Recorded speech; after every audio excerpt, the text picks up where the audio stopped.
गोपवती की कथा कथा संसार द्वारा वंदनास्तुति किए गए और सब सुखों को देने वाले जिन भगवान को नमस्कार कर गोपवती कथा लिखी जाती है, जिसे सुनकर हृदय में वैराग्य भावना जगती है। पलास गांव में सिंहबल नामक साधारण गृहस्थ रहता था। उसकी स्त्री का नाम गोपवती था। गोपवती बड़े दुष्ट स्वभाव की स्त्री थी।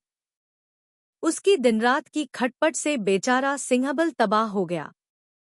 उसे एक दिन पल भर के लिए भी गोपवती के द्वारा कभी सुख नहीं मिला। गोपवती से तंग आकर एक दिन सिंहबल पास ही के एक पद्मिनीखेट नाम के गांव में गया। वहां उसने अपनी पहली स्त्री को बिना कुछ पूछे-ताछे गुप्तरीति से सिंहसेन चौधरी की सुभद्रा नाम की लड़की से, जो कि बहुत ही खूबसूरत थी, ब्याह कर लिया।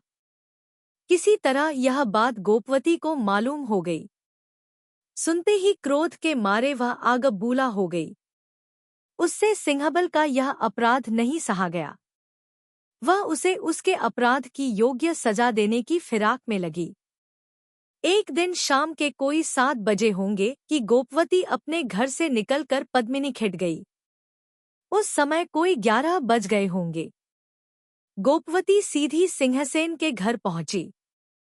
घर के लोगों ने समझा कि कोई आवश्यक काम के लिए यह आई होगी।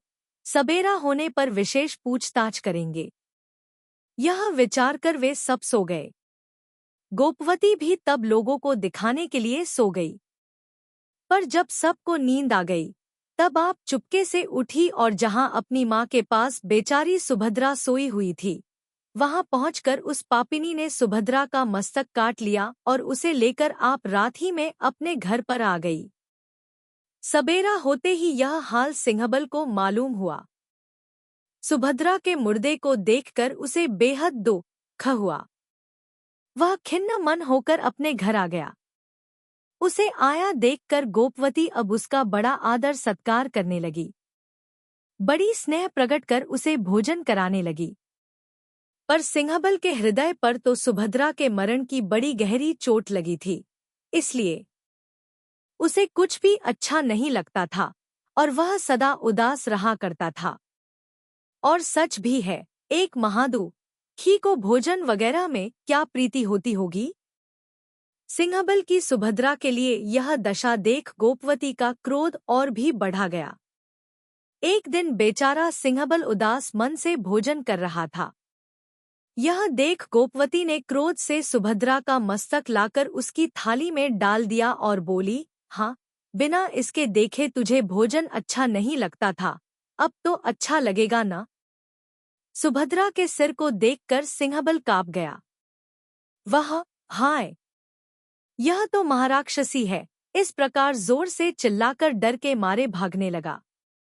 इतने में राक्षसी गोपवती ने पास ही पड़े हुए भाले को उठाकर सिंहबल की पीठ में इतने जोर से मारा कि वह उसी समय तड़फड़ाकर वहीं पर ढेर हो गया। गोपवती के ऐसे घृणित चरित्र को देखकर बुद्धिमानों को उचित है कि वे दुष्ट स्त्रियों पर कभी विश्वास न लावें। वे कर्मों के जीतने वाले जिनेंद्र भगवान संसार में सर्वश्रेष्ठ कहलावे, जो कामरूपी हाथी के मारने को सिंह हैं, संसार का भय मिटाने वाले हैं, शांति, स्वर्ग और मोक्ष के देने वाले हैं और मोक्षरूपी रमणी रत्न के स्वामी हैं। वे मुझे भी शांति प्रदान करें।